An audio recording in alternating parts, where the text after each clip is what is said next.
Welcome to the 100% Dad podcast with Townsend and Russell. We've got Gene Rice today. He wrote the book Grad to Grown Up. It ended up being a great podcast. We start off talking about the student loan issues in college. We get into topics of the career, of being a business owner, into inheritance issues, teaching money skills and investing, as well as purpose and Gene's charity and a bunch of other things. We're going to jump right into it. We had a few technical difficulties, so we had to cut out some of the audio, but we're going to get right into it, talking about colleges. Here we go. And the out-of-state tuition cost was so much higher. And I would say to my wife, I have no idea why they're sending this. I mean, it annoys me every time I write the check because Sure. My kids had gotten into Penn State and they could have went there. But I guess University of Maryland took 70% of the kids from in-state, and they wanted to show the in-state parents what a great deal they were getting, and it was a great school.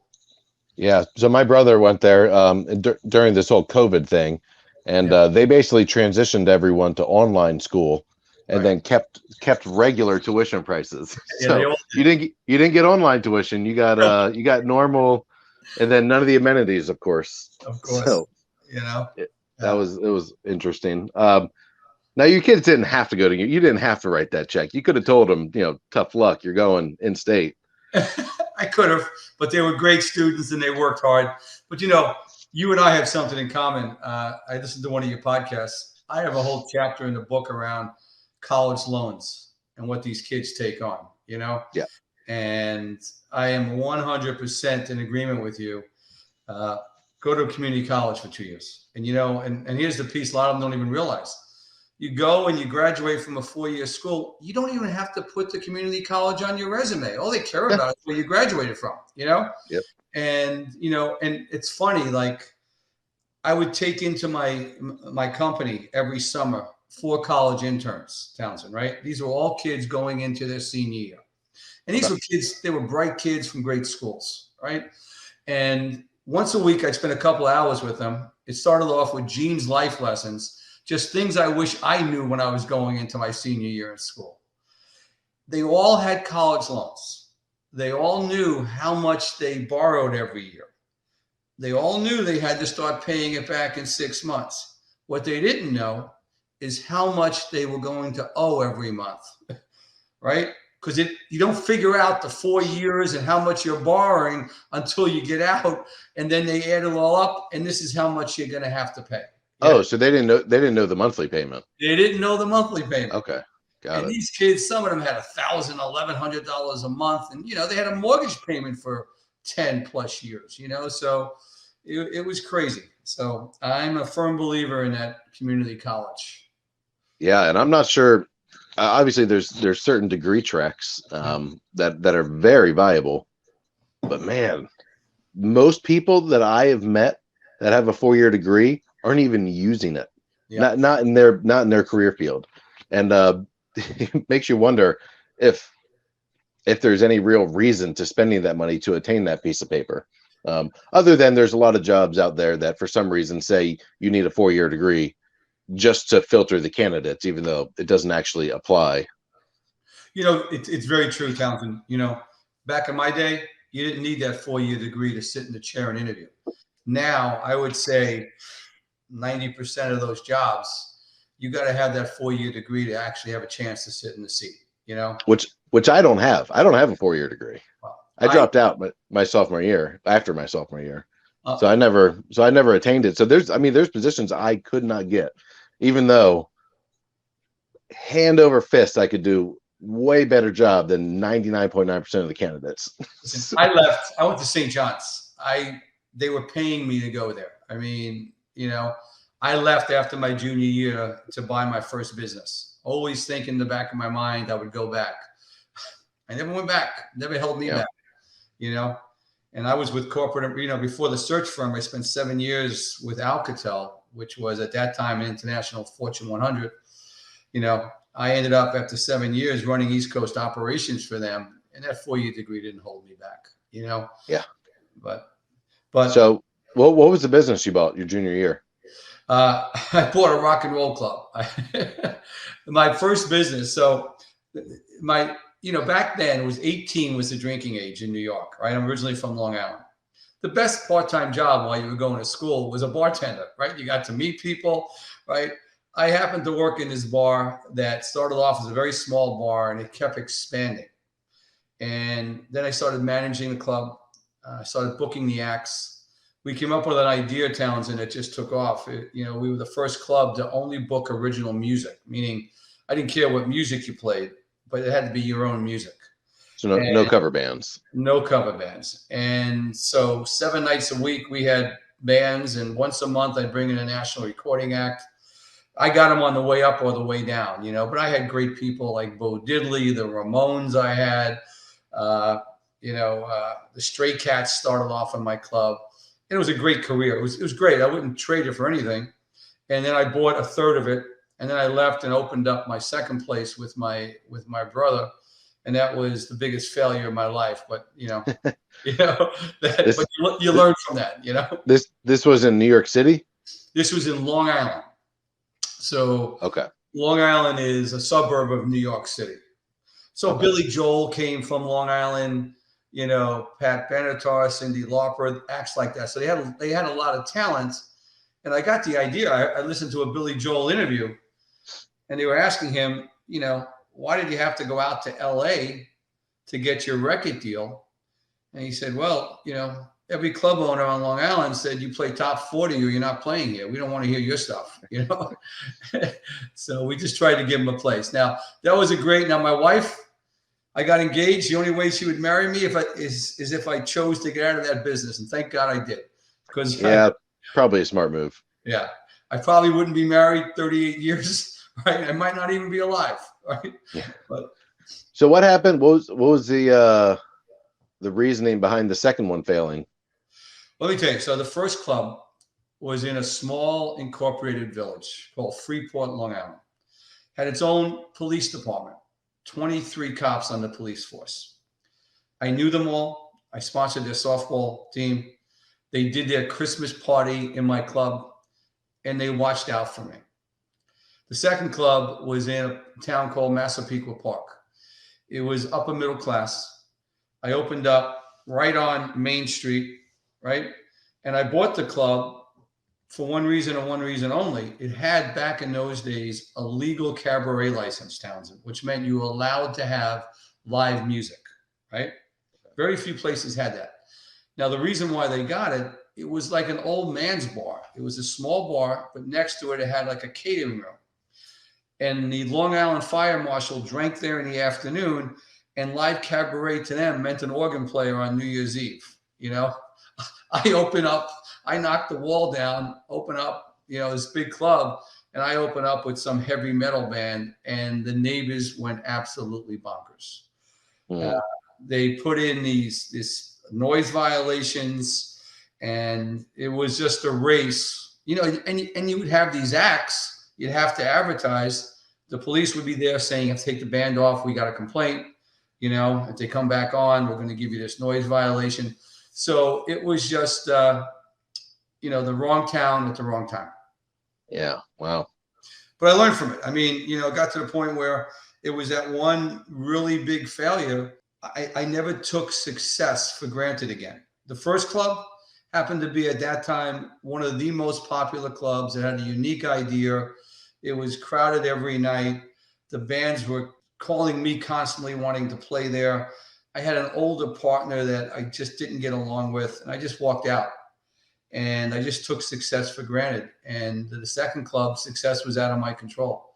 And, and from every failure, you get a chance to start again with better information, So I think people underestimate the ability that outside forces have on, the trajectory of your life sometimes, where it's not always your talent and skill. Sometimes it just comes down to, outside situations and dumb luck like that. If you were a real estate investor in 05, 06, 07, getting started then, building up a nice leveraged real estate portfolio, that did not work out well for you. So because 08, 9, 10, 11 crushed you, and it was just timing. And it's not because you were a bad investor.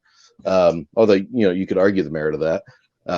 It was just timing and outside forces. Same thing would happen to you. You had a good idea, good club, but you had neighbors who wanted to who just didn't like what you had there, and found ways to make your life a living hell. It sounds like. Yeah. So, and listen, and I took that opportunity to go into corporate America. Started in sales. And I got to tell you, I just, I would not allow failure to happen. I was just married. My wife was pregnant with the first kid, and I was going to make it work no matter what. And I started in sales, and then went into sales management, then general manager, then district manager. And for Alcatel, I ended up running the whole East Coast operations for them. So what is Alcatel? Alcatel was, at that time, it's a French telecommunications company. Okay. So what they did back then, they were international Fortune 100. If you went to Europe back then, most of the phones that you were using was an Alcatel phone. But they did they were like AT&T, Comcast. Yeah. Okay. They did giant PBX systems. So that, the Chinese PBX system was an Alcatel. I worked for a division of theirs that was the number one competitor to Pitney Bowes at the time. Right. Okay. But listen, and what happened at the end, I was running East Coast operations. I had 2 young kids. My wife was pregnant with number 3. I was never home. I was on an airplane every day. Mm-hmm. And I made a decision to go into executive search. And listen, this is a big risk. I was back in the 1980s. I was making 6 figures, but there was no work-life balance, right? So I took my number 1 GM for Alcatel, and we opened up an executive search firm. And I did that because I had used a bunch of search firms myself in building my staff. I thought we could bring some value to it. And we would have been happy if we made the same money we were making just to be home at night. Thank God it worked out a little bit better than that, So it grew to be at one time one of the 25 largest retained search firms in the world. It was the largest one at one time out of one location. We had like 70 people. I sold it to a $1 billion company in 2001. I reacquired it back in 2003. Yeah.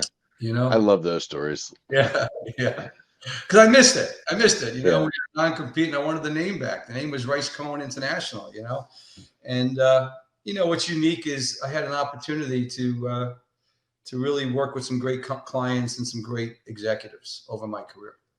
So in the 80s, totally different world on how business works than today. Yeah. So I'm curious. So you were using executive search firms. I feel like you decided you could do it a little bit better, more efficient, or better in general. So you started. How do you find executives in that era? I mean, now you go to LinkedIn. You put out mass emails. You find them online. What are you doing back then to find the talent? Yeah, we opened it up in 1990, right? So here's the key thing. I think you talked about this in one of the podcasts. What me and my partner did, right, is we went to the CEO of Alcatel and we said, listen, we know how much you spent last year on search fees. No one's going to be able to sell the opportunity better than us. Let us take over all the recruiting for for the company. So you had client day one. Day one, they sent us a check on the 1st of every month. And we were placing people all over the country. Back then, to answer your original question, it was all on the telephone. You picked up the telephone and you reached out. Cold calling executives. Cold calling, And the neat thing is we figured out quickly recruiting. A lot of people hear about recruiting. There's all different types of recruiting firms, right? Probably 95% of them are what they call contingency recruiting firms. So XYZ company, Townsend, has an opening. The talent acquisition or the HR person calls 2 or 3 or 4 recruiters and says, hey, I have this opening I need to fill. If you have anyone with these skills, please send them to us. So you have 3 or 4 different firms, and then they're looking themselves. And it's a race to get the candidate, and whoever they hire, that firm will get a fee. Executive retained is a little bit different. It's very different. Executive retained, you specialize in a vertical market. You get to know all the talent in an industry that you specialize in. My firm is, to this day, is still probably the largest search firm, placing the senior partners in the large consulting firms. So we put the senior partner into McKinsey. a lot of the senior partners into the Big Four. We do an awful lot of work in the ed tech space. All the private equity firms that invest and buy ed tech companies, they'll come in and we'll put their new executive staff in. But the relationship is different with the client. They come to you. It's an exclusive arrangement. You work as a consultant to them. So then at that point, the only way anyone can hear about the position is through you. You interview their internal candidates. You interview the external candidates. You get paid whether they hire someone or they hire no one. So it's more about it being a good match. And that's one of the things I prided myself on and my firm. A lot of these senior level positions, Townsend, the family is picking up from one city and moving to another city. They got kids and they're picking up roots. I wanted to make sure it was a good fit on both sides. And there's things that we did to help that, Okay. And I placed over 1,000 of these senior level people. I've interviewed tens of thousands. My firm has placed thousands. So we bring a different perspective. I built this firm, but I never left the trenches. What I was passionate about, what gave me purpose, was talking and building relationships with the executives and the clients and putting the match together and making that work. And you're still doing that to this day? Well, what I've done in the last year and a half is I've transitioned to my son-in-law and my son, the day-to-day operations. I'm more involved in the strategy piece, Townsend. Now they'll come to me and they'll say, hey, we got this big client meeting. We could use some gray hair in the room. And I'll say, well, I can bring no hair. If you want no hair in the room, I can bring no hair in the room. So I'll still help them with that type of stuff as well. Okay. Yeah. And I go in. Yeah, go ahead. Do you own the company 100%, or do you have partners?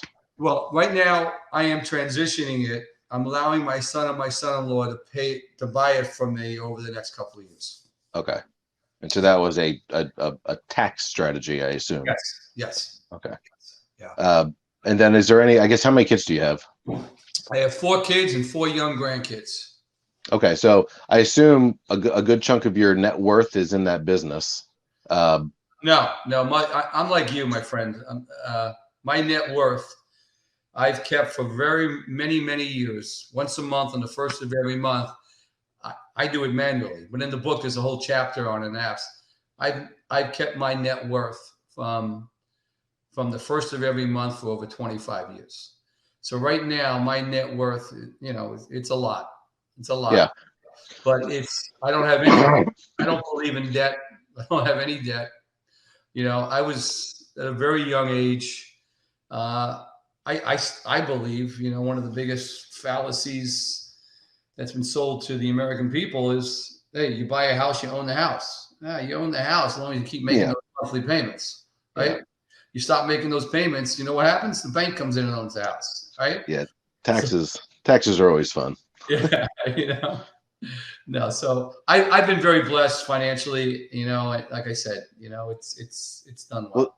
Well, so I was going to ask. So with that type of I guess portfolio,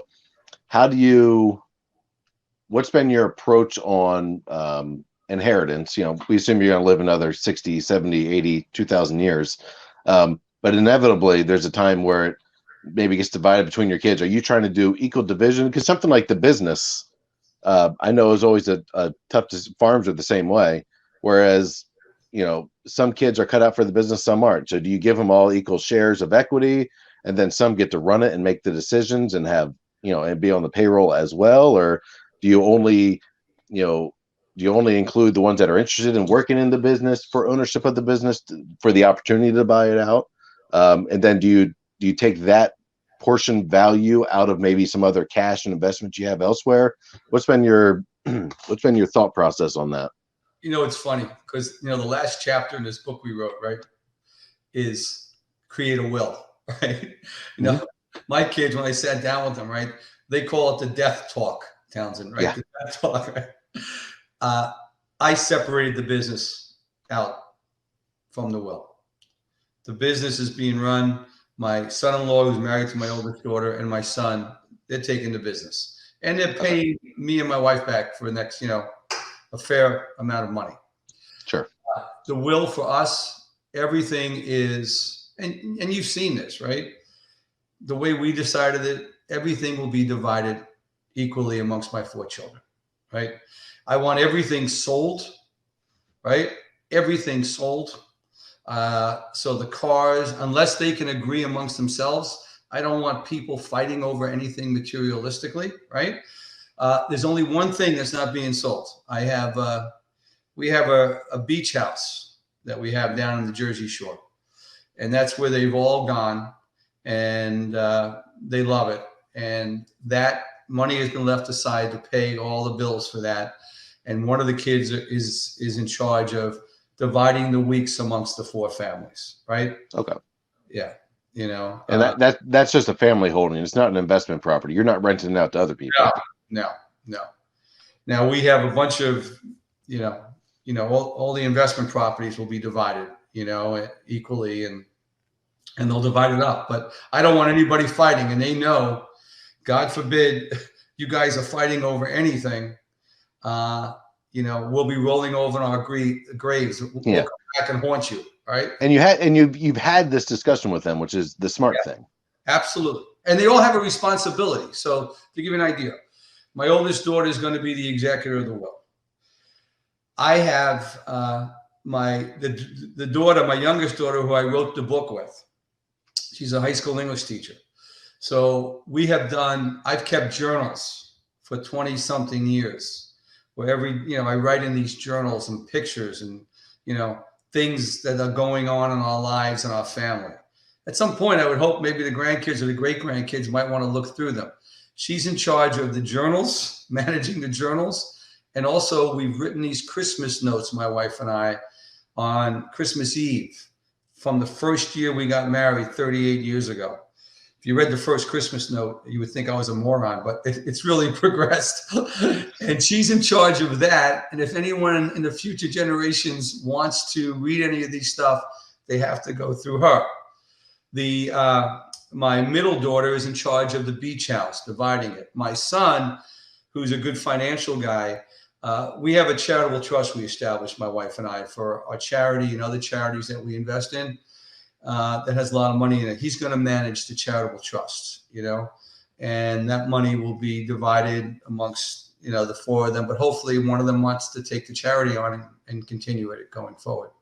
Okay. That's interesting. I like the thought of just liquidate it all and split. That way there's no fights. Fights. Because I've had friends, I've seen it, and I've had friends, I've talked to them about wills. I had one friend, right? Very interesting, Townsend. He had 2 sons. One son, a very wealthy guy. One son was a workaholic, worked his tail off. The other son didn't have that same drive. Mm. And the father was very, very concerned about, I don't want to give him a reason not to go to work. So basically in his will, he set it up in such a way that each one of the boys are only entitled to pull out annually out of their inheritance an equal amount to what their W-2 is. That's not a bad idea. So I have something similar. Mine's you have to have gainful employment. So you can't just be sitting around being lazy or, at resorts every weekend. But I didn't want to put that's actually not a bad one. I just didn't want it to be tied to if they wanted to do something they're really passionate about that's maybe less financially into it because they can, if it's in the welfare system or the charity, spectrum, then, I'd be okay with that. But yeah, that's a good way. That's actually a clever little tool. You get to double your income as long as you have it.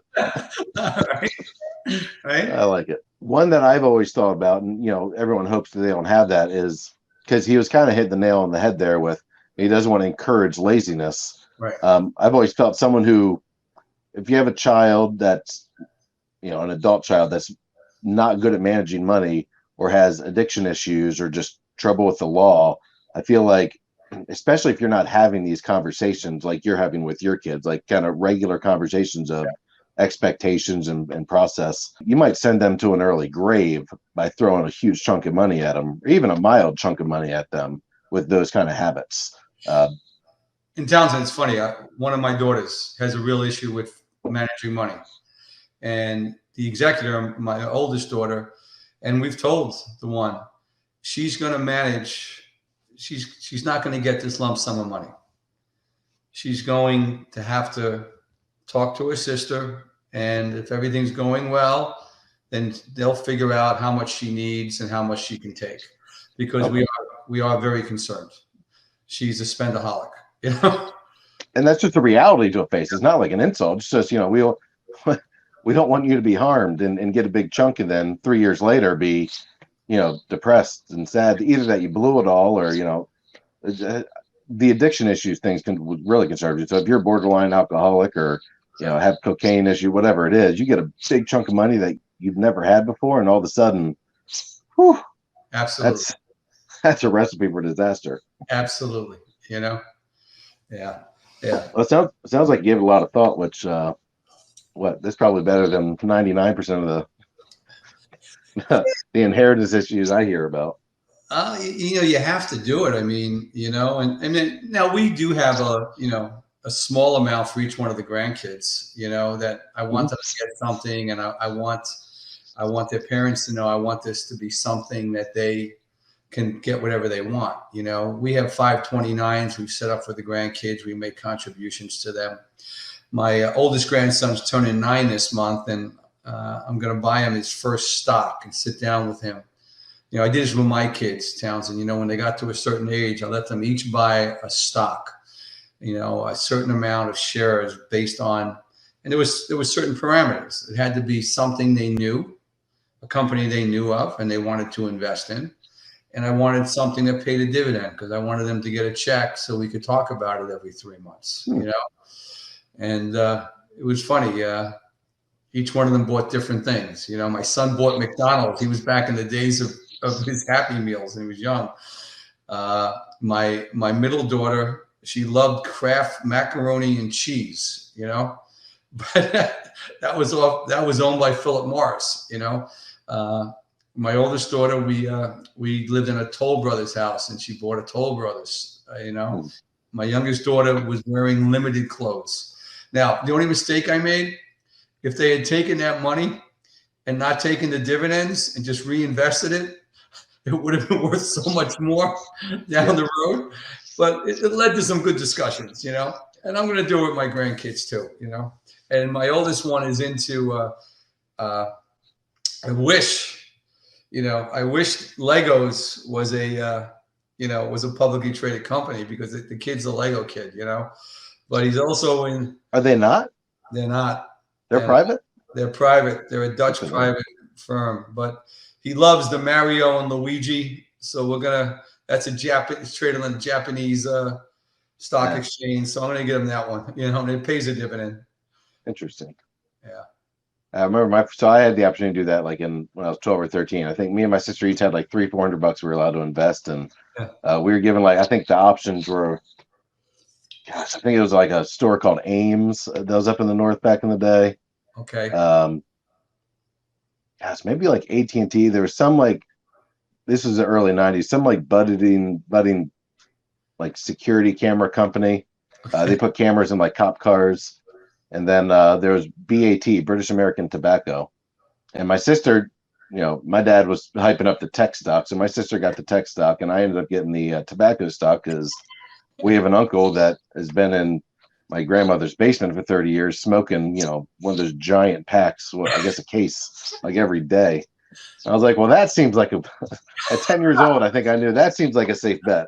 A product that you cannot quit. So, oh my God. Oh God. I have no idea what happened to that. We never stayed. It was kind of fun to you bought it and it was done. And so you had exposure to the stock market, but gosh, we never looked at that again. I think when I was married, I was handed over an Ameritrade account, and it had $1,200 worth of stock in it. And he had sold and rebought different stuff. So I never saw the performance of that one stock, but See, my kids, they got to take it out when they graduated from school and they moved into their first place. Then they were allowed to, if they wanted to, cash it out and buy furniture and stuff with it.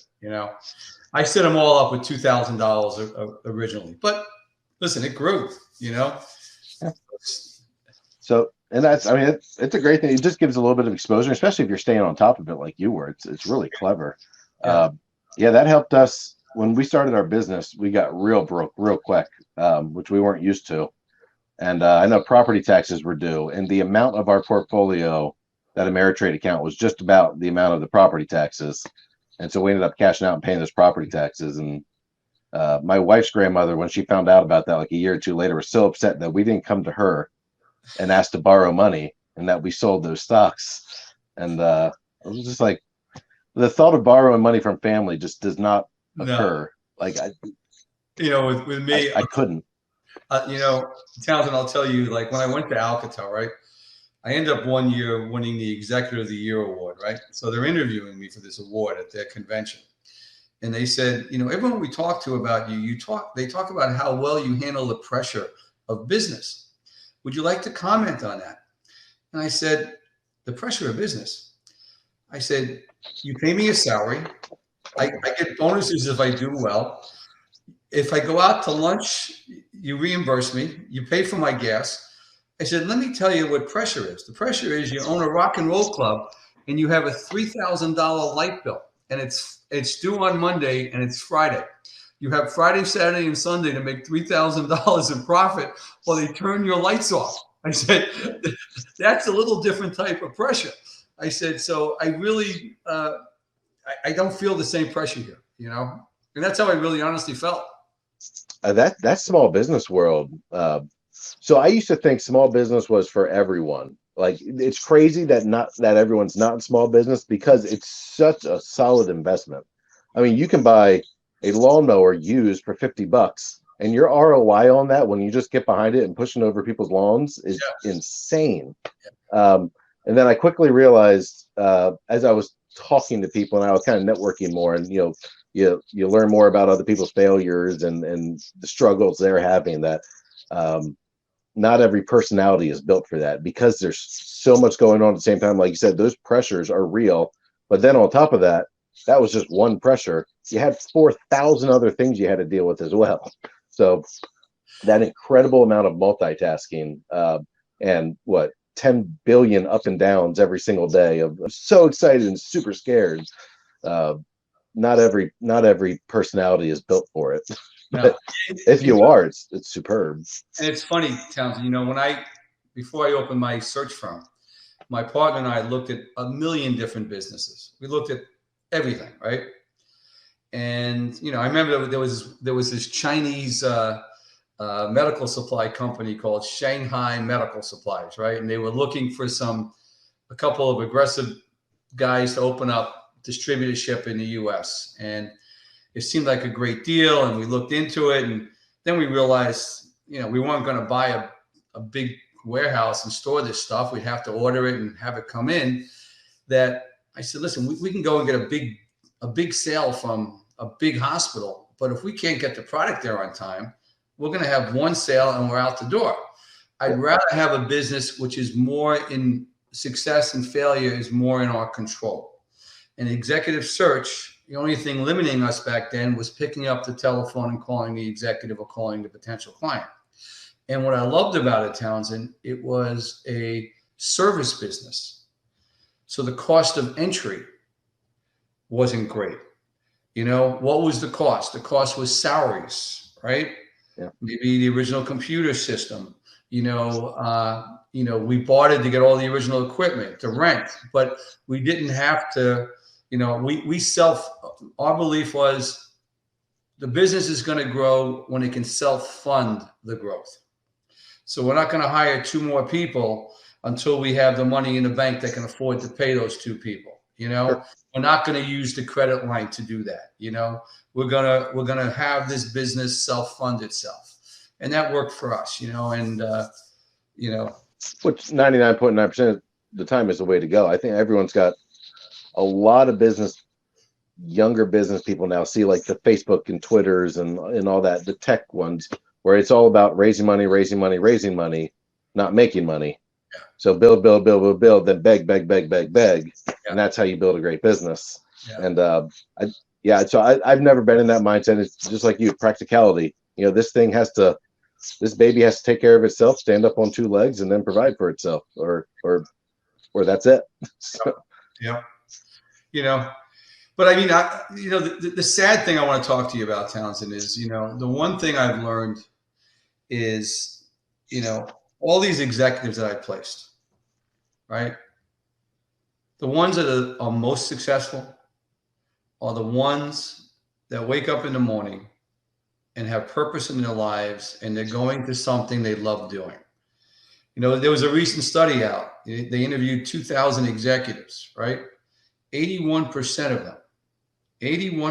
them said they had no job satisfaction. They were going to work every day for a paycheck, right? And that's one of the things that most disappoint me about the younger people and the interns. When I bring these college interns, and I would ask them, why are you going in that direction? Why are you going in that direction, right? And a lot of times it was because a family member, money, right? Or a family member said you can make a good living. There's a job doing that, right? But when you peeled the banana, a lot of them had things they were passionate about, but they had no idea how to get a job. And I think one of the goals in life is to find something that you sincerely love doing, and then figuring out how you can do it well enough to make a living doing it. Because if you can figure that out, you don't wake up in the morning and go to work or to a job. You wake up and you go to something you love. Your health is better. Your personal relationships are better. The glass isn't half full, it's overflowing. And one of the things I try to do in this book is I walk them through. You have a passion. Don't give it up. Do everything you can to try to figure out, can I get a paycheck here? Can I make a living doing this? Because I think it's really, really important. And I see some of these executives that I've placed, and these are not only six-figure, these are seven-figure guys, Townsend. And they're not happy in what they're doing, And I think that's something that's really, really critical. So what I do in the book is I give them a roadmap on how to do that. And I give you a couple of examples of what I've done with kids. And then I give them, I think the other thing that these colleges don't do a good job on, I think one of the skills that need to be developed, and if you can develop it, a lot of times you can control your own destiny. Become an A+ interviewer. Learn how to really interview. You know why? Because when that job that you really want and you're competing against other candidates, the better you interview, the better chance that you'll get the offer. Mm. And no one's preparing these kids for what a professional interview is, what they have to do before the interview, after the interview, how to conduct the interview. And one of the things I do in the book is I walk them through, So, I walk them through step by step. First of all, how do you expose yourself to get opportunities to interview for something you're passionate about that you have no clue about, right? And then once you get that interview, how do you win the job? And that's something, and I'm at a place in my life, I just want to help as much as I can. Any money I make from this book is going to the charity to help more kids pursue their passions. I can tell you a little bit about the charity and what it's done, but I think that's something that needs to be developed. Okay. So I agree with, if you can have a career that you're passionate about, in a field that you're passionate about, that's like hitting a home run. That's amazing. Like I do think a little bit of luck plays into that. So I have a little different take on it. I agree with, you need to have passion in what you do, and you shouldn't just be drudging along, because life's long, and to spend every day working being miserable is not going to be fun. So my take on it is more about perspective, because I was in, my businesses were coffee distribution, and then we got into contracting and vending machines, and none of them, I was never passionate about coffee. Didn't really even drink it before we started a distribution company. I just knew there was a void in that market. Yeah. Same thing with contract. I wasn't passionate about that, and never been passionate about vending machines. I like them and all, and I like working with my hands and all, but it's not like, if I was truly chasing passions, especially in my early 20s, I probably would have had to go into some sort of sports field, because I really liked sports back then. And so that would have been my passion, which I'm glad I didn't, because I really don't care about sports anymore. And it was more the outtake. What I do day to day isn't maybe exciting and sexy in any way, shape, or form, but the end result is. Same thing with maybe, someone's got to manage the sewage plant and the sewage line. Someone's got to climb in the gutters and do the hard work, the disgusting work, the work that a lot of people don't want to do. It's the result that is maybe the driver. So changing your perspective on it a little bit, we knew that our industry was very underserved. And so if we could take out our competitors that weren't as good, we were improving other people's days. So it's kind of changing our perspective on it.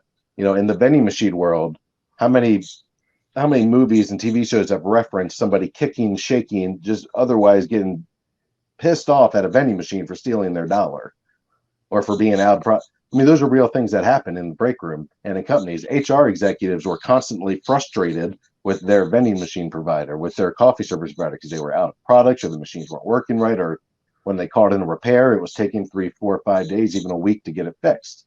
So there was a lack of responsiveness. And when they could hire a company that got it done in a few hours, like there's a problem with the machine and the guy's out there within an hour or two versus a week, or we just don't run out of product as often. Machines are actually filled well, they're clean, they're working right.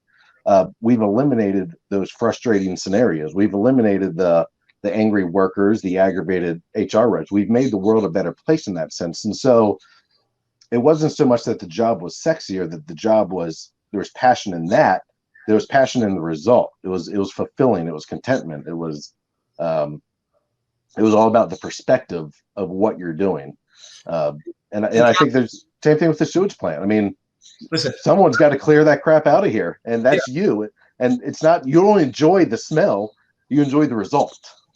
But Townsend, I would venture to say that you looked at your company, you were making a difference with clients, you were giving people an opportunity to make a living, right?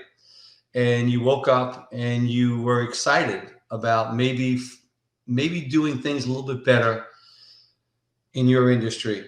It's like, let me give you this perspective. There's two guys that own a lawn service company. You ask one guy, what do you do for a living? I cut lawns. You ask another guy, what do you do for a living? I make people's property beautiful. It's the perspective of how you look at something, right? Mm-hmm. Now I'm going to take it a step further. Let me give you an example about what I really mean about these kids. A couple of years ago, I had a charity reach out to me, and the charity, it was a charity that helped foster kids that never knew their parents get into college, right?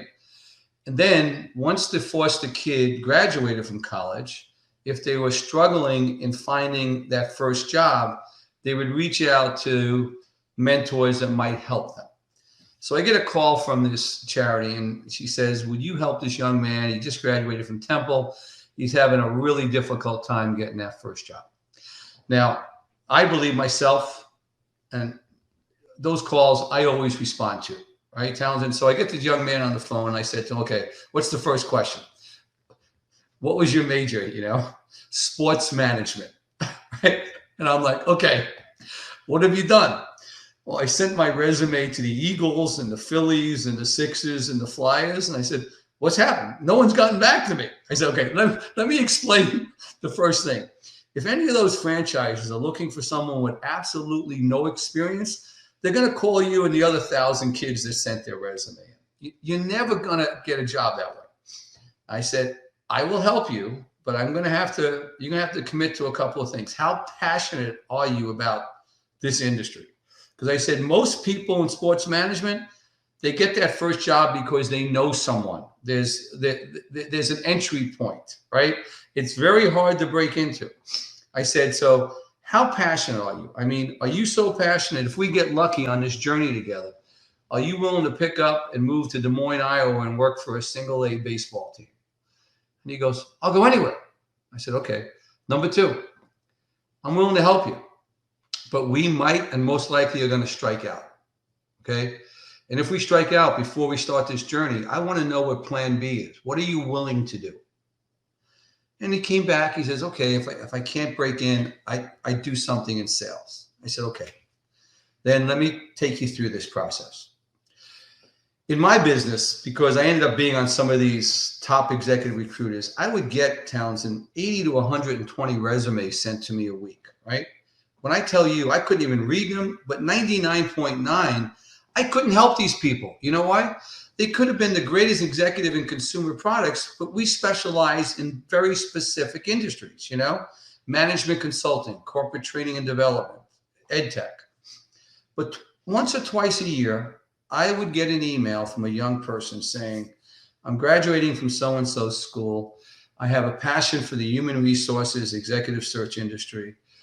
I was wondering if you'd spend a few minutes with me and give me some guidance.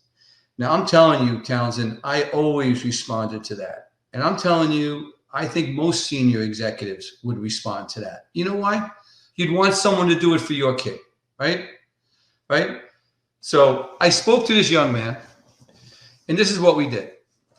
I said, I want you to identify, we're going to start in a 50-mile radius of Philadelphia because you want to stay in Philadelphia. And then once we strike out here, we're going to start with the major leagues, AAA, AA, single A. We'll expand out in 200-mile radiuses. And if we get lucky, you'll end up in Des Moines, Iowa. You need to do the work. You need to identify every C-level executive. Let's go back to those 4 franchises, the Phillies, the Sixers, the Eagles. I want you to identify every C-level executive. I'm going to help you write the email, okay? And in the book, I actually, give them the email right and how to reach out and what to say. He sends it out to the flyers and all, and he gets an email back from the chief marketing officer of the Philadelphia 76ers saying, I'd be happy to spend a few minutes with you. Here's my schedule, and they make a call on Friday. I helped prepare him for how to handle that call. I said, call me when the call's over. Call's over. He calls me back. I said, how'd it go? He goes, he's invited me in on Wednesday to meet with 4 people. And I'm like, wait a second. He invited you in to meet 4 people? There's got to be a job. He's not going to waste 4 people's time and have you come in. Let me prepare you for how to handle the interview. Bottom line is the kid was offered a corporate sales job for the Philadelphia 76ers. He got his foot in the door. Now I think he's in corporate management for the LA Kings, right? But he didn't know how to approach it. He was going to give it up. You know what I mean? And I think I want to encourage young people not to give that dream up without really trying, because I have too many people that I know. I got, 2 family members, my brother-in-law and my son-in-law went to 2 prestigious law schools, NYU and Boston College, graduated in the top 25%. My son-in-law had 6 figures in loans. He practiced law for a couple of years and hated it. Absolutely hated it, right? Now, thank God I had that when my youngest daughter thought she wanted to be a lawyer coming out of Lehigh. And I said, listen, before you do that, I'm going to get you an internship this summer, all right? And I had a friend of mine owned a little law firm. She went all summer, and he exposed her to everything with being a lawyer. Took her to the courtroom, took her here. She finished that summer and said, Dad, I don't want to be a lawyer, And her passion is teaching, and now she's a high school English teacher, and she loves it, But that's what I want to encourage these young people to do. Now, what are your boys into? What do they enjoy doing? I have 3 boys, and they are each unique and completely different from the other. Yet somehow they get along most of the time. Although sometimes we have royal rumbles in our RV. So the oldest one is constantly changing. Right now, he's really into drawing, which we have no artists in our family, but his entire bed is filled with Sonic drawings. Wow. So, part of homeschool is you just kind of figure stuff out. We don't know how to teach art, so we get on YouTube and find some art drawing lessons, and he's really picked it up and done really well, which I'm super impressed about. And so he just draws like crazy. He loves to read and loves to draw. And he's pretty into sports. The middle one is really into Sonic and music, really, really into music, learns lyrics, learns the beats. And I think he's into Sonic because his brother's into Sonic. You know how that goes. He's always trying to keep up and catch up. And we've caught him drawing a few times, but he doesn't seem to have caught on to that quite yet. And the youngest is, I guess, your typical young. He's the absolute wild one. Gosh, there was a show called The Wild Thornberries or something like that. Like 20 years ago, it was a cartoon, and there's a family that lived in Africa, and the third kid was basically a wild chimpanzee, and just couldn't speak English, just made chimpanzee noises, jumped on everything, climbed. Like, that's basically him. He jumps, attacks, loves to fight. I mean, like, legitimately, I have to wrestle and fight him for probably 20 to 30 minutes a day, or he just becomes a crazy person. And we just, like, he has to get it out of his system, which I don't mind, because I was a wrestler, so throws hard punches and wrestles, has really good movements. I mean, he has no idea what he's doing. He's not thinking about it. It's just natural instinct of like how to keep his balance and adjust his weight. And there's some talent there. Then, loves his cartoons and stuff like that. And, we don't do a lot of screens. In our home, we only had one TV, and that was covered by a mat most of the time. We just didn't do a lot of TV. Good. And there were no Kindles, and I had my phone, my wife had her phone. We had one computer in the house, and then everything else basically done at the office. Yeah. And now we're in an RV, and the RV comes with a TV every 3 feet. I mean, that's just how they build these things. Yeah. So we have more TVs here than we've ever had before, and because we're always out doing stuff, kind of when we come back, it's just our decompressing scenario. So, life was just different at home. Now we're out like hiking and doing stuff. When we come back, we don't immediately go to a board game. A lot of times the kids just want to lay in their beds for a little bit and watch TV, or it's cold, so they want to turn on the heater in their room and turn that into a hot box and, watch a cartoon or something. And so we watch a lot more TV now. Not a lot compared to most families, but a lot for us. And, man, that little one loves the screen, man. We can't let him have it too much. No. And then, like, if he starts to watch too much, like, and you turn it off, or it's time to go to bed, whatever it is, or hey, your hour's done, and he starts getting mean, then we go like 5-6 days without screens, because he gets addicted to that thing quick, and it changes his personality, and it's very, very tangible.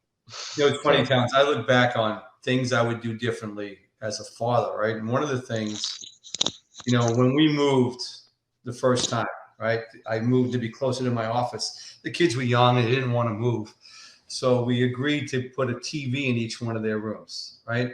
And it was the biggest mistake we made, because it gave them a reason to isolate, right? We used to have one TV in the family room. You had to negotiate when, for the show, but you were always together, Yeah. And my wife and I have talked, that was a mistake. But once you gave it to them, it was too late, right?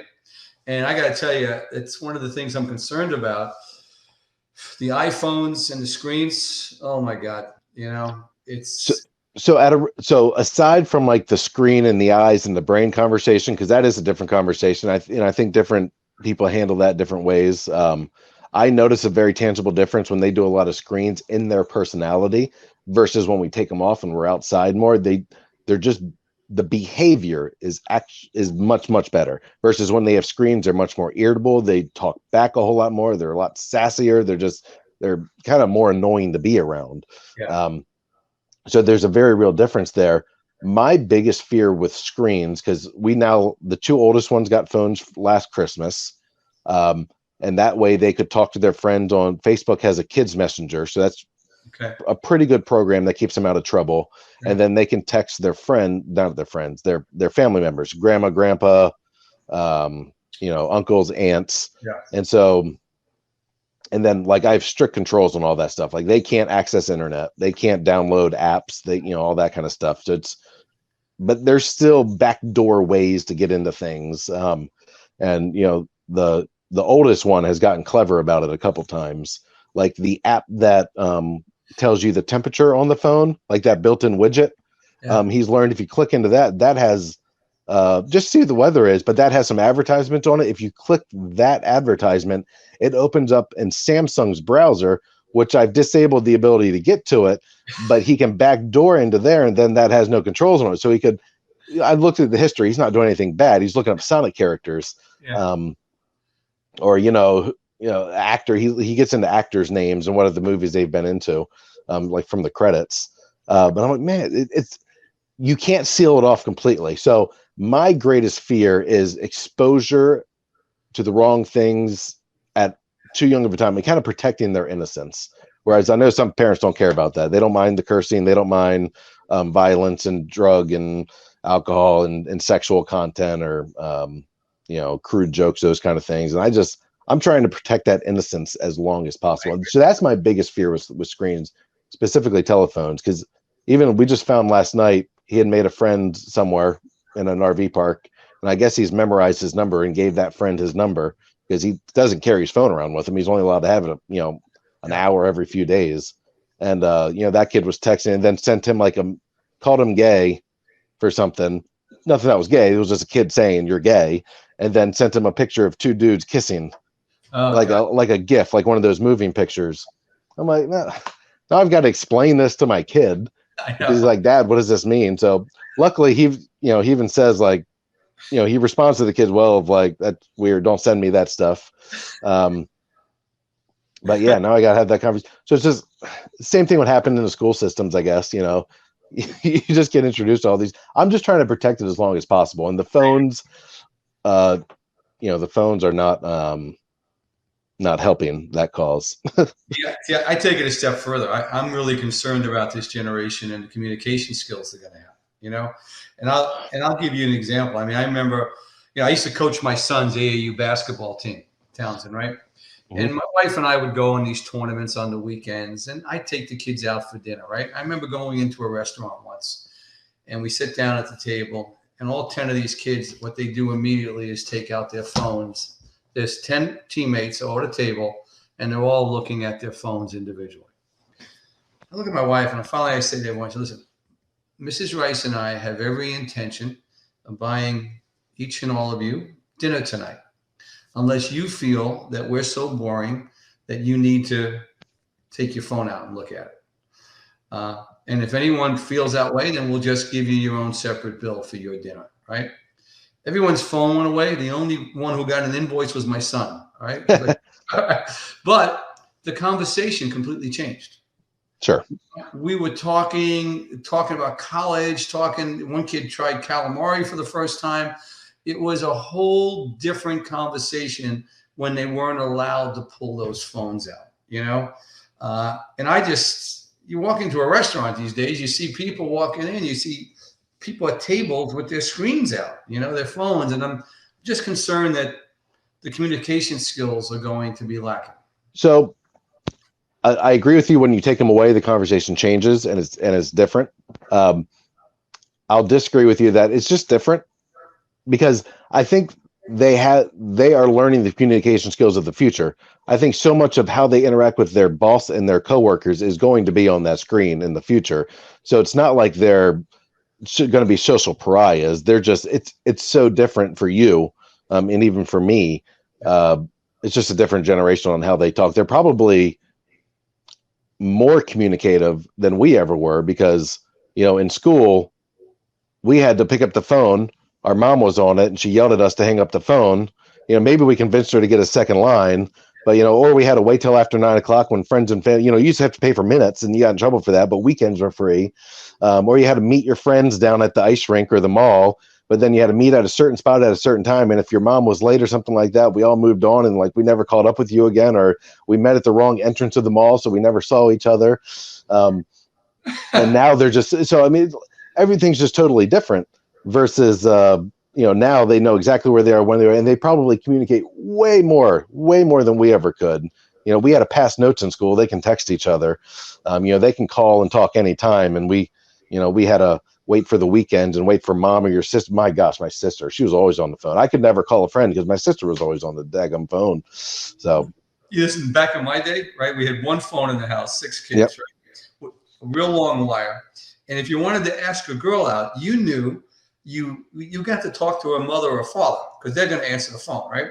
And I would take this long wire, Townsend, and it was like a little closet, outside of my kitchen. And I closed the door and try, and my sisters would be listening in, Yeah. But now these kids go to a mall, they meet someone, they exchange numbers. I don't know. I think it was a little healthier back in those days, you know? Yeah, it was different. I think they're more social now, just in a different way. And that has its pros and its cons, certainly. But as protective as I am of my kids, if they were in public school, they'd probably be exposed to the same things that I'm worried about in the occasional text conversation. You're just getting exposed to people with different values that have had different lives, and all it takes is one kid in third grade to get exposed to pornography. You don't want your third grader exposed to it, but now he's talking about it to all the third graders in his class, and that's. I'm more concerned about the sitting down and having a conversation one-on-one with a person, looking him in the eye. That's the skill I think they don't have the same. Yeah, I'd agree with that. But how relevant is that? I mean, how many interviews are happening on Zoom now, and how many now your bosses, your sales meetings, your monthly conference calls, whatever, it's all me staring at this screen, not looking you in the eye, where a salesman probably needs that if he's in person, but I agree with it. And those are skills I certainly teach my kids: how to shake a hand strongly and look someone square in the eyes, and enunciate your words and speak clearly, and consider your word choices. Whereas the through the screen world is not that way. So well, it sounds like you're doing a wonderful job, you and your wife. So tell me about this book you guys wrote, because we're about an hour into this thing. Some of that's technical difficulties, but so tell me about this book you decided to write. The reason you wrote it, some of the highlights of it, and let's hear about it. If you look at, I wrote the book. If you look at what's going on in our country right now, right? $1.4 trillion in college loan debt, right? Over $1 trillion in credit card debt, right? 35% of adult children living with their parents, right? 37% of the U.S. population, if you believe the statistics, Townsend, if they lost their job, would be in dire straits and on the poverty line within 90 days. Obesity increasing every year in our country. Divorce rates close to 50%, right? And this is in a country that spends more money on education and spends more money on healthcare than any other country in the world, right? So I wrote the book. It was based on basically helping some young people, maybe all the mistakes I made in my life, maybe outlining them so maybe they can see the potholes and maybe they can avoid a couple of them, right? So it's 68 chapters, 68 small chapters. It starts from chapter 1 is understanding your foundation and your values and what is really most important to you and life. Then it goes into the career stuff. It goes into not only how do you find that job and your passion, but how do you interview and get it? And once you get the offer, how do you negotiate it? How do you resign effectively? And how you should manage yourself in the workplace. Then it goes into relationships and health. My greatest success in my life is the woman I married 38 years ago, and the life that we've created and all the things that we've learned that I'd like to pass on. And it's all based on, I told you, for 25 years, having these 4 college interns and them asking me, can you talk about this? Can you talk about that? So in the finance section, it goes into what's a credit score? If you got a bad one, how do you fix it, right? It goes into college loans, and things you have to learn. It goes into how important it is establishing your monthly budget as soon as you can. It goes into showing you your first job out of college and your company's offering you a 401k with a 25% match, why it's critical to immediately invest in that 401k and what to do with it, and understanding a little bit about stocks and health. And, one of the last section is 5 sections. It's life, it's job search, it's career, it's finance, and then it's health and relationships. The last section was the hardest to write.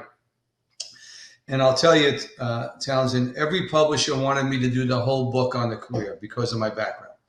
And I said, no. I said, the one thing I want this book, and I want people to understand with this book, is in my opinion, you can't have professional success without having personal success.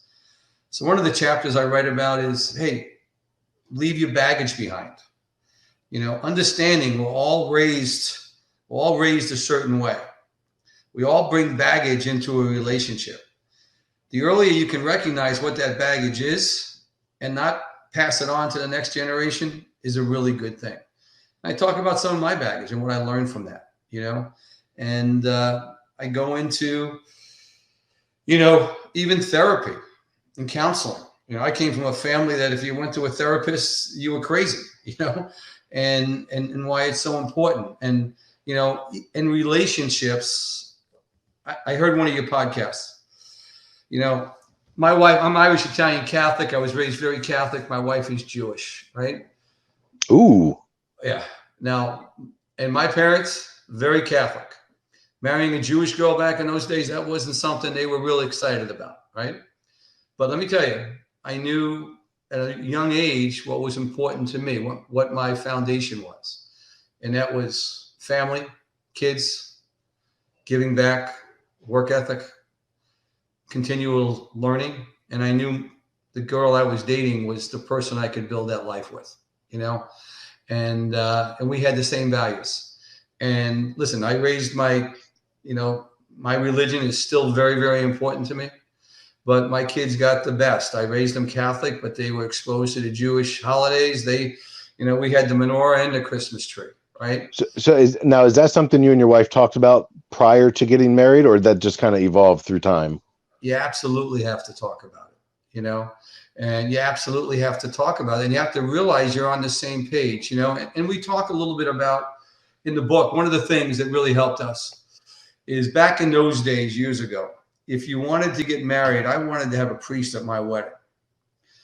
To marry someone outside of the Catholic religion, you needed to go through this thing called pre-Cana, right? But one of the things that was great about pre-Cana is it was a weekend retreat. And one of the episodes, one of the exercises they gave you, Townsend, is they gave you a list of 10 things. And they said, go in opposite corners of the room, and we want you individually to rate those 10 things from most important to least important, right? Now, we came back, my wife and I, and we're looking around the room, and we hear these couples yelling and screaming at each other. We were all within one thing. Maybe we're off one. Maybe my 6 was her 7. Maybe my, family and kids were at the top of the list, right? And so we knew we were on the right road together, and we did some of the things early on. Finances is a really big deal, right? And one of the things that we talked about up front, and every year I still did it. My wife never wanted to know about the finances. I came from a family where you saved every dime, Townsend. She came from a family where her father did well, and she spent a lot. It was okay to spend a lot of money. And just figuring that out and how we were going to manage it. And then on the first of every year, I would write her a letter because she never wanted to know where the finances were. God forbid something happened to me. It was a little bit of a love letter, but then it said, here's where all the money's buried. This is what you need to know. This is who you need to call. Yeah. And, that made her feel very, very comfortable. So I talk in the book about things that we did on our journey that helped our relationship grow. And like I said, in my life, it's not the financial independence I've established. It's my kids and my wife, and my relationship is my greatest success. So, and even in the book, we talk a little bit about that.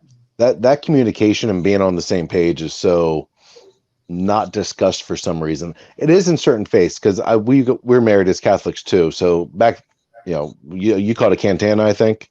It was called pre-Cana. Pre-Cana. So yeah. They called ours in the Catholic engaged encounter, I think is what they called it. And it was like a 3-day off in the some Catholic camp somewhere. Yeah. And it was we had some mentors in our life that kind of already had us discussing those things, how many kids we wanted, how we wanted to raise them in our faith, and how important faith is to us, how our feelings on how to raise kids and live life together, that kind of stuff. Which they cover in there, but that kind of it's almost pre-marriage counseling. Is so smart. The most common thing I get messages about is from dads that are in fights with their baby mamas or their wives or their ex-wives, And so much of it is about how they're talking about how crazy the other person is and how terrible of a person they are. And just in my head, every once in a while I'll actually say it, but in my head I'm like, you knew this person before. Yeah, you should have. Or you should have. I want to scream to the world. Part of me is like, stop procreating with crazy people. Like get to know someone a little bit better, and then they'll commit to that relationship. But maybe the next generation should be a little bit more selective over who they're having sex with, because that's how you make kids. And and the key thing for me, I don't know about you and your wife, Townsend, but the best thing, or the thing that really helped my marriage grow, is you had to figure out communication with each other, right? Yeah.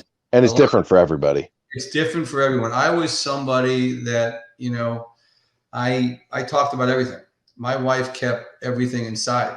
And then all of a sudden something would explode and she'd be bringing things up from 3 months ago, and figuring out how we were going to communicate together so we didn't hold any of those hostilities, and I think a lot of couples go through that and they have a hard time with that.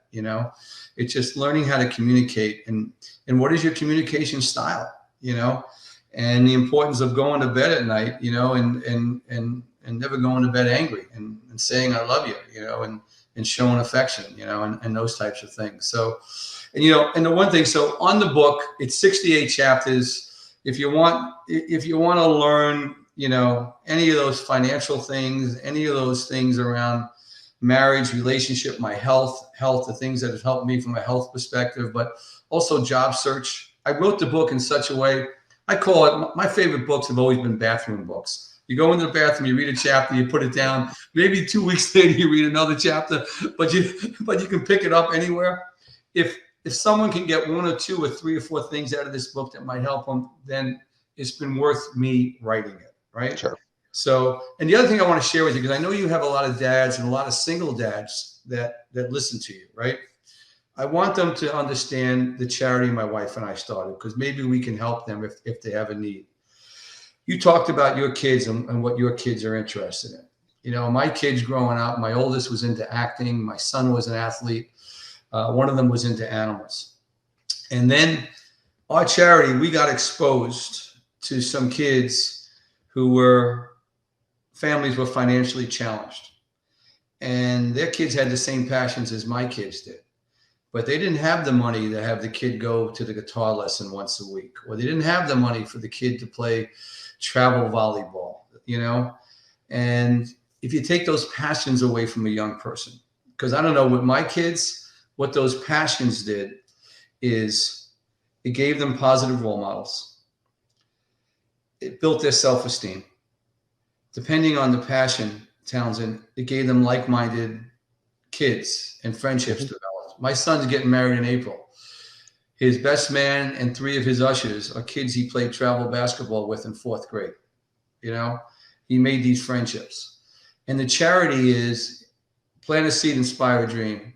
If a family's having a hard time financially and their kid is passionate about something, that we'll step in, we'll find them the mentor, we'll find them the singing teacher, the art teacher, the coding teacher, the cheer instructor. We find the right one, put them together, and then we pay for it for a year. We check back with the kids. We meet the families. We meet the mentor. We check every 30 days. If it's going well, we renew the scholarship after a year. We've had kids going through things 6, 7, 8 years. And I just don't want, if you have any single fathers who are having a hard time raising their kids and they need some help, and their kids have to step away from karate or drum lessons, they can look at the charity and reach out to us. And if we can help them, we'd be happy to do that. Okay. That's a great idea. Now, is that geographically limited? Like, is that just around you in your region? Well, we started off and we were doing it throughout the whole United States. And then it got a little difficult, right? It's a lot of people.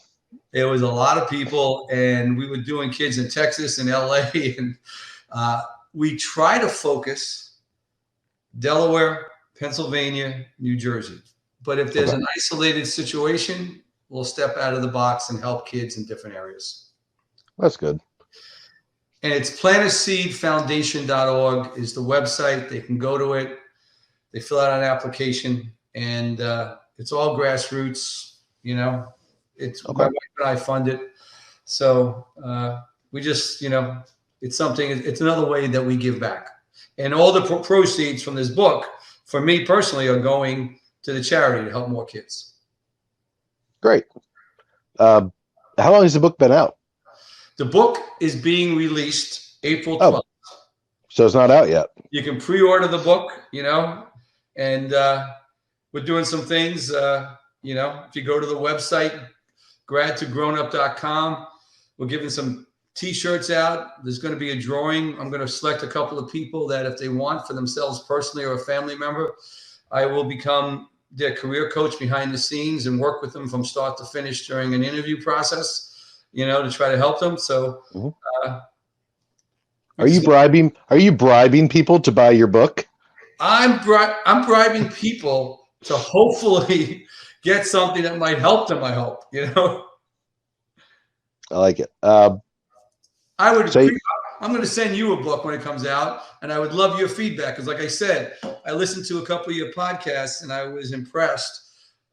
We think along the same lines, the no debt. I'm very bullish on marriage myself, so we have a lot of things in common. So I would appreciate any feedback you might want to give.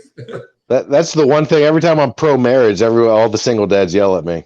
And then every time I give the single dads some sympathy and some tips, all the pro marriage dads yell at me. I can't win. You can just be yourself and keep sending the right message. Yeah, that's what we do. I hope that single dad meets someone that they want to spend the rest of their life with. And so I assume you decided to write this with your daughter because you had some information and she knew English because she is an English teacher. She was a great writer. I had recorded every chapter, right? Like audio?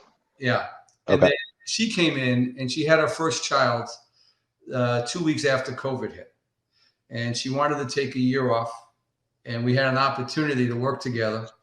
And it was a great experience. It was one of the real positives that came out of the book, the opportunity. And she keeps me honest. She'll give me a hard time. She'll call me out. But then she'll give examples of things I talk about that she experienced as a kid, And so it's unique. It's a little different. Good. I like it. Looking forward to that being released. I hadn't realized it wasn't released yet. So pre-sale, and if you pre-order, you said a shirt, and then a lottery opportunity for coaching. Yeah, well, not everyone. I think we're gonna give a shirt to every 10 or 20 person that calls in, because otherwise it could be a lot of shirts, right? Okay. That we're gonna be selecting, but and they can go there. They can get a couple of free chapters. They can read. They go to the website. They'll get a couple of free chapters, and if they see something that inspires them, I'd love their feedback. Cool. Listen, can I share one last thing with you? Because I know your audience are dads. Yep. And having raised 4 kids, if I can give them some advice that I've learned on my journey, I think the most important responsibility a human being is given in their life, Townsend, is being a parent. And what training do we all get?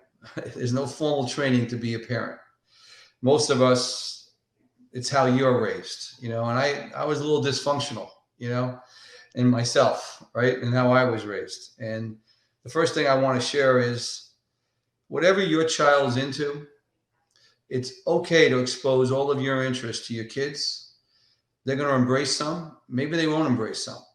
But whatever they're into, if it's a positive thing, as a dad, embrace it, support it, encourage it. Love them for who they are. Yeah. Right? Love them for who they are. I look back on my own time. I had 3 teenage daughters at the same time. I felt like I was running a taxi service, driving them everywhere. I look back. I should have been more responsible. That one-on-one time in the car, that's really, really special, precious time. Listen to them. Learn to listen to learn. Look at that time alone when you're just in the car with your kid and maximize it, get something out of it. That's because once they start driving, it all changes. Yeah. It all changes once they get the keys to the car. And that goes a little bit back to that perspective conversation we were having of, those moments in the car, we're not just getting them over with. They can be used to enjoy life, to further enhance life, to have those conversations, to have those moments. They hit the nail right on the head there. And the last thing I'm going to say to them, don't encourage their dreams. Let them pursue their passions. Their dreams, not your dreams. Yeah, their dreams. I think Muhammad Ali said it. He said, someone without an imagination has no wings. Let them fly as long as they want to fly, and help them any way they can. And I just wanted to share that because I look back, I probably could have maximized some of those things a little bit more. And while you were bringing yours up, did you ever step in because you did not like their social circle? I know you mentioned that the travel, your son had traveled, they're still lifelong friends and in his wedding. Was there ever a time where you kind of had to interject yourself and say, this isn't the crowd, this isn't the value system I want you hanging out with? Because, who you hang out with is an important part of your exposure and in your influence. Yeah. I'll tell you, Townsend, in all the years, only once, and my daughters can tell you this, only once I had to interject myself in the middle of a boy and one of my daughters. And this kid came over, and he was coming over to the house, and he walked in, and I said hello to him. I wanted to greet him. Couldn't look me in the eye, right? I just got a very bad feel. Okay. So it wasn't like a shy, awkward, couldn't look you in the eye. It was different. Bad feel. Yeah. I'm sitting with my wife. I said, wow, something's not right here. And they were downstairs in our basement. And after about 10 minutes, I walked down. I still remember the kid's name was Tyler. And I sat down. I said, Tyler, look at me. And I said, no, I need you to look at me. And I said, that's my daughter. She is really, really important and really, really special. And if you treat her with respect, and he turns away, and said, no, look at me. You deal with her with respect, you and I will never have any issues. Do you understand what I'm talking about? And I went up and I left. And about 2 minutes later, he left the house and never came back. And my daughter was furious at me, Townsend. But I said to her, if he was here for the right reasons, he wouldn't have left. I didn't say anything to him to chase him away. Yeah. And I've never done that before, but for whatever reason, I just, and I'll tell you one last thing I'll share with you, Dad. One of my golden rules that I established early on is if you lose it, you lose. There's going to come times with your children, especially when they're teenagers, Townsend, where you're going to get frustrated. It's going to be stressful. If you lose your temper in any way or raise your voice, no matter what's going on in your child's life, you lose, because all they remember is their dad was stressed and frustrated and lost his temper. You took the focus off the issue and made it about you. Yes. Yeah. Absolutely. So I used to, listen, my stomach would be going nuts, but I keep reminding myself, if you lose it, you lose. Keep your cool. Keep your cool. And it's hard. It's a hard skill. Yeah. That's staying calm in that, in that chaos. But yeah, most of us remember that as a kid. Yeah. You remember your parent losing it. You don't remember what for. Exactly. And that's the biggest thing. You took all the focus, that learning opportunity to not do that thing again. And now it's all about your reaction and not whatever it was. That's a great thing to bring up. So you have daughters. So I don't have daughters. So it's a different scenario in the dating relationship. Yeah. I still want to raise my boys to be respectful and all that, but it's different roles. I've always felt it is what is the word, counterproductive, to be the dad that tries to scare all the boyfriends and to pretend to be hard and a jerk. I feel that's counterproductive, and there's a much better approach. Would you like to give insight on someone who's raised two daughters? Three daughters and a son. Okay. I always tried to include them. And one of the things I learned, especially with my middle daughter, if I got a bad feeling about someone in a relationship, a boyfriend, if I was negative anyway, it just pushed them closer. You know, I just tried to include them in as much as I could. You know, if one of my daughters was dating someone, Townsend, I wanted them over for dinner. I wanted to invite them down to the beach house. I wanted them there. I wanted to be exposed to them as much as I could, right? And you know, it's just you try to pull them in. And I have two son-in-laws now that I consider them sons. You know, great young men, and got to know them through the whole process, and really, really happy with my daughter's choices. You know, I will tell you one thing, you know, it's different between boys and girls. My son, he'd have a problem or a fight with a friend. The next day it was like water off a duck's back, Townsend. They were best friends again. With the girls, the girls would have a little squabble over something that you would think was the smallest thing in the world. It became the biggest thing, you know. I had a friend of mine who was a basketball referee, and he said to me in 8th grade once, when the kids were in 8th grade, because here's the difference between boys in 8th grade and girls in 8th grade. I coached a game back and forth, you know, one after another. The boys before the game, the adrenaline's flying, you know, we're going to kick your butt, we're going to do this. You know, the girls before the game, the one girl looks over at the other girl and says, I really like your sneakers, you know?